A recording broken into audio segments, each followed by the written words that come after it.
podcast Bidan Muda Bicara. Bersama saya, Rismayanti, yang akan menemani obrolan kita pada kesempatan kali ini. Pada topik kali ini, kita akan membahas mengenai pengelolaan bidan komunitas pada kasus aborsi. Tentunya saya tidak sendiri, melainkan ditemani oleh narasumber dari salah satu mahasiswi sarjana kebidanan.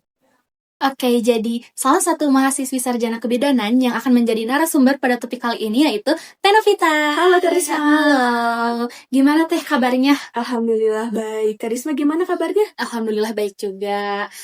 Gimana Teh setelah menjalani kehidupan menjadi mahasiswi sarjana tingkat akhir, kesibukannya kayak gimana? Waduh, kalau diomongin tingkat akhir mah pasti banyak banget ya tugas. Apalagi kan kalau diomongin mah skripsi gitu ya, itu mah paling penting gitu. Ditambah lagi tugas-tugas yang lain. Wah, itu mah pasti sibuk. Sibuk banget ya Teh, tapi masih bisa menyempatkan ya Teh. Iya. Oke, Teh mungkin langsung aja ya kita ke pembahasan topik kali ini. Jadi di topik kali ini kita akan membahas mengenai pengelolaan bidan komunitas pada kasus aborsi. Langsung aja ya Teh ke pertanyaan pertama. Apa yang dimaksud aborsi dari sudut pandang kesehatan? Oke, ini udah beberapa kali aku riset ya dari jurnal-jurnal ya mengenai aborsi. Nah, aborsi itu sendiri adalah pengeluaran kehamilan secara disengaja maupun yang disengaja teh. Nah, untuk aborsi sendiri itu ada dua jenis sebenarnya, ada aborsi dan abortus. Nah, untuk di kebidanan sendiri itu untuk abortus itu ada yang spontan dan ada yang alami. Nah, gitu.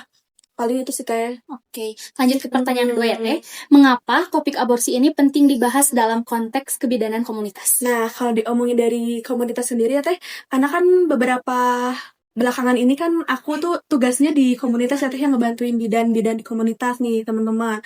Nah, menyinggung soal aborsi sendiri itu kan bidan itu perannya mencegah ya teh ya, mencegah, mengedukasi gitu buat ibu-ibu yang ada di komunitas gitu kan, karena kan beberapa ibu-ibu juga banyaknya yang masih up to date ya teh ya, masih kurang gitu ya. Jadi banyaknya yang kasus-kasus kayak gitu masih banyak teh. Apalagi kan kita sebagai bidan tuh harus ya mengedukasi, memberikan bagaimana sih supaya tidak terjadi gitu, apalagi mengenai kehamilan-kehamilan yang tidak diinginkan teh gitu.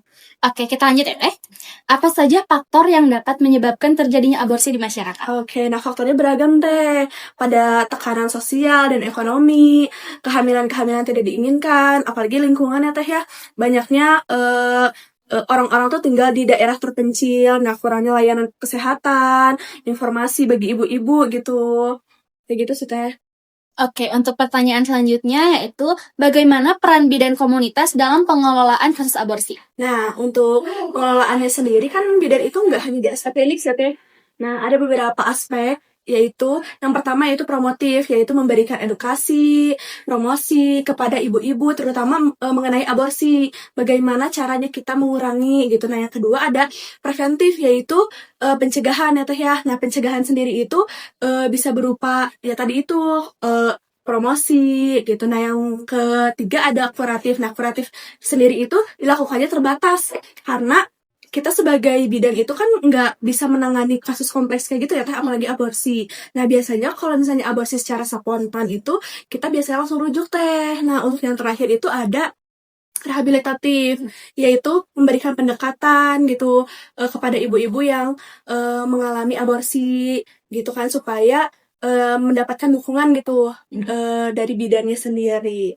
Oke, pertanyaan terakhir Teh. Oke. Bagaimana pendekatan edukasi dan konseling yang tepat bagi perempuan dengan riwayat aborsi? Nah, untuk pendekatannya sendiri yang tadi udah aku bilang ya teh ya.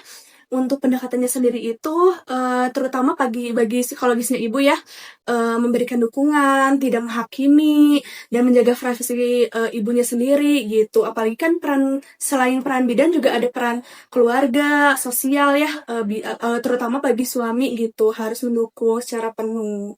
Seperti itu teh. Oke, mungkin cukup ya Teh untuk pembahasan kali ini.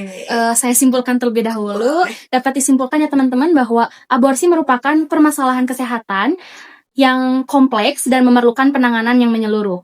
Bidan komunitas memiliki peran penting dalam memberikan edukasi, pencegahan, penanganan awal, serta pendampingan pasca aborsi. Melalui peran tersebut diharapkan kesehatan dan keselamatan perempuan dapat lebih terjaga, serta kesadaran masyarakat terhadap pentingnya kesehatan reproduksi semakin meningkat. Oke, terima kasih Teteh telah memberikan edukasi ya atau pembahasan pada topik kali ini. Mungkin podcast kali ini dicukupkan saja. Terima kasih yang sudah menonton.